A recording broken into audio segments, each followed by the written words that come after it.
कष्टों का मूल्य। किसी स्थान पर संतों की सभा चल रही थी। किसी ने एक घड़े में गंगाजल भरकर वहां रखवा दिया ताकि सज्जनों को जब प्यास लगे तो वह गंगाजल पी सकें। संतों की उस सभा के बाहर एक व्यक्ति खड़ा था। उसने गंगाजल से भरे घड़े को देखा तो उसे तरह तरह के विचार आने लगे। सोचने लगा, आहा, यह घड़ा कितना भाग्यशाली है। एक तो इसमें किसी तालाब पोखरा का नहीं बल्कि गंगा जी का जल गया है, और दूसरे अब संतों के काम आएगा। संतों का स्पर्श मिलेगा, उनकी सेवा का अवसर मिलेगा। किस्मत किसी किसी की होती है। घड़े ने उसके मन के भाव पढ़ लिए और वह बोल पड़ा, बंधु, मैं तो मिट्टी के रूप में शून्य पड़ा था, किसी काम का नहीं था। कभी नहीं लगता था कि भगवान ने हमारे साथ न्याय किया है। एक दिन एक कुम्हार आया। उसने फावड़ा मार मार कर हमको खोदा और गधे पर लाद कर अपने घर ले गया। वहाँ ले जाकर हमको उसने रौंदा, फिर पानी डालकर गूथा, चाक पर चढ़ाकर तेजी से घुमाया, फिर गला काटा, फिर थापी मार मार कर बराबर किया। बात यहीं नहीं रुकी। इसके बाद उसने आग में अंदर झोंक दिया जलने को। इतने कष्ट सहकर बाहर निकला तो गधे पर लाद कर उसने मुझे बाजार में बेच दिया।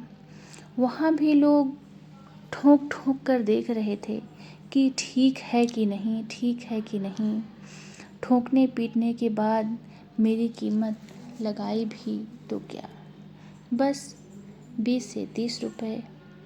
मैं तो पल पल यही सोचता रहा कि हे ईश्वर, सारे अन्याय मेरे ही साथ करना था। रोज एक नया कष्ट, एक नई पीड़ा देते हो। मेरे साथ बस अन्याय ही अन्याय होना लिखा है। भगवान ने कृपा करने की भी योजना बनाई है। यह बात थोड़े ही मालूम पड़ती थी।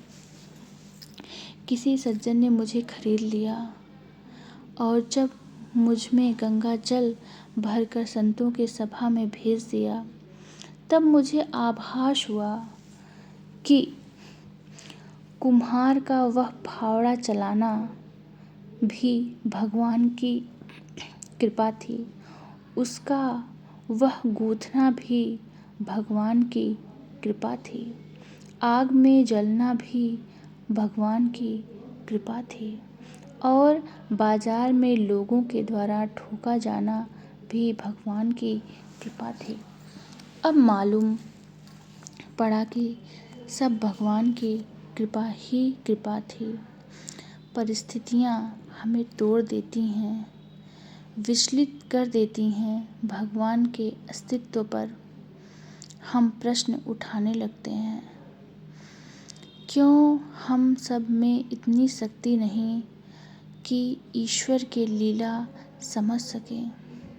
ईश्वर द्वारा ली जा रही परीक्षा की घड़ी में भी हम सत्य और न्याय के पथ में विचलित नहीं होते। हम पर ईश्वर की अनुकंपा होती जरूर है। किसी के साथ देर तो किसी के साथ सवेर। यह सब पूर्व जन्म के कर्मों पर तय होता है कि घड़े की तरह परीक्षा की अवधि में जो सत्य पर टिका रहता है वह अपना जीवन सफल कर लेता है। कहानी अच्छी लगी हो तो लाइक, शेयर, कमेंट और सब्सक्राइब ज़रूर करें। जय जय श्री कृष्णा, जय जय श्री राधा रानी। बोलो राधे राधे, राधे राधे। जय श्री राधे। जय श्री राधे।